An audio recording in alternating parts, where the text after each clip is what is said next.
Assalamualaikum, selamat datang di Ahmad Fajar Shodiq Podcast.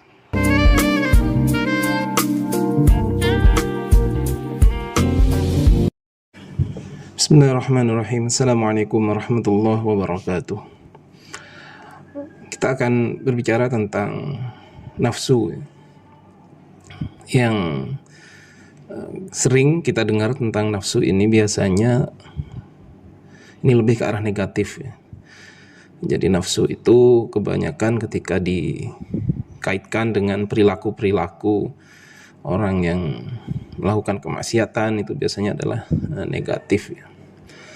Namun juga mungkin banyak tidak disadari sebenarnya bahwasanya nafsu ini diciptakan oleh Allah Subhanahu wa taala, ada hikmah di balik itu asal nafsu ini bisa dikendalikan atau dikekang. Semisal kita berikan contoh yang sangat mudah. Kita diberi namanya keberanian. Keberanian itu sebenarnya adalah nafsu amarah yang kita kekang. Jadi kalau dia sifatnya negatif, dia adalah pengecut, orangnya akan menjadi sifat pengecut. Kalau dia terlalu, maka namanya adalah orang yang sembrono.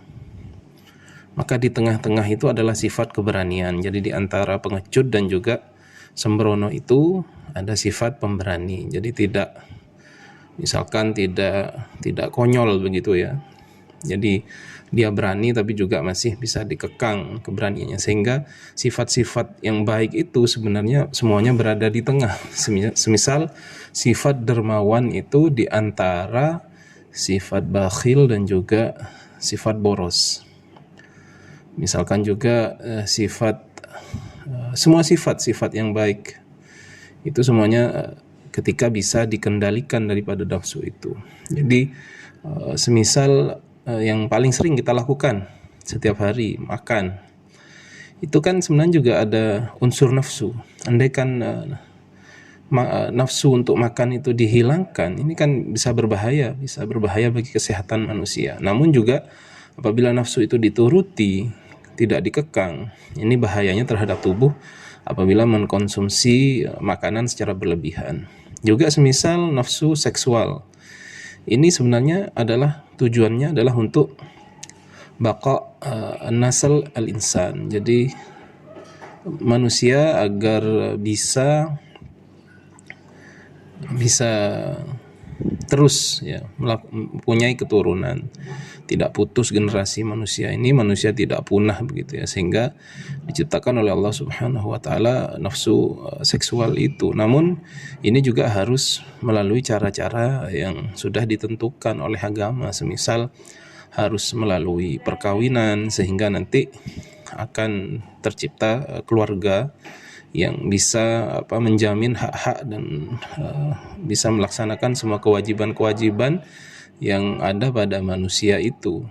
Jadi tidak bisa misalkan orang tanpa menikah kemudian dia melampiaskan nafsunya di mana-mana. Ini yang terjadi nanti kemudaratan, banyak anak yang tidak mempunyai orang tua kalau sampai hamil, atau nanti bisa timbul penyakit-penyakit seksual seperti yang sudah terbukti di zaman ini. Para pelaku seks bebas itu rentan terhadap penyakit-penyakit tersebut. Jadi nafsu itu tidak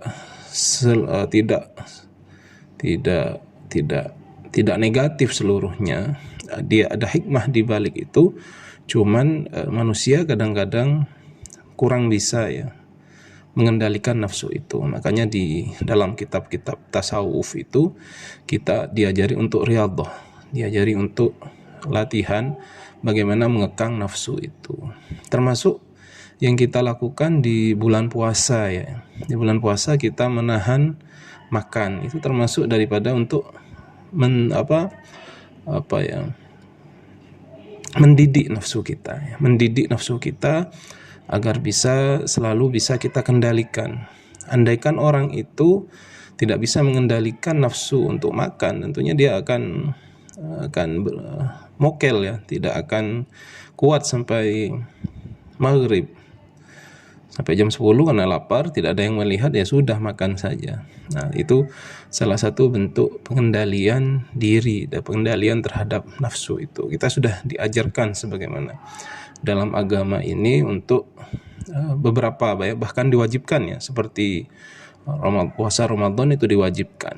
Nah, makanya juga ada puasa-puasa sunnah yang kemudian itu menjadi riyadhah atau medan latihan untuk kita bisa mengalahkan nafsu ini. Jadi ini juga penting kiranya untuk kita ketahui bahwasanya nafsu-nafsu yang diciptakan oleh Allah Subhanahu wa taala itu tidak seluruhnya bersifat negatif, bisa positif asal bisa kita kendalikan, tidak diumbar nafsu itu ya. Seluruh nafsu ya. Nafsu makan, nafsu hasrat seksual, itu semuanya adalah bentuk dari Allah Subhanahu wa taala agar manusia itu bisa berkembang di muka bumi ini ya. Bayangkan kalau misalkan orang sudah tidak punya nafsu untuk bekerja, ini kan berbahaya, bisa tidak produktif, bisa stagnan di bumi ini. Jadi itu yang menjadi poin pada pembahasan kali ini ya. Jadi semoga kita bisa mengendalikan nafsu itu ya. Jadi dengan cara misalkan riyadhah, dengan berpuasa, dengan melakukan ketaatan-ketaatan kepada Allah Subhanahu wa taala, sehingga nafsu itu bisa kita kendalikan dan bermanfaat bagi kita manusia. Demikian, terima kasih atas perhatiannya. Sampai jumpa pada pertemuan berikutnya. Mudah-mudahan bermanfaat. Wassalamualaikum warahmatullahi wabarakatuh.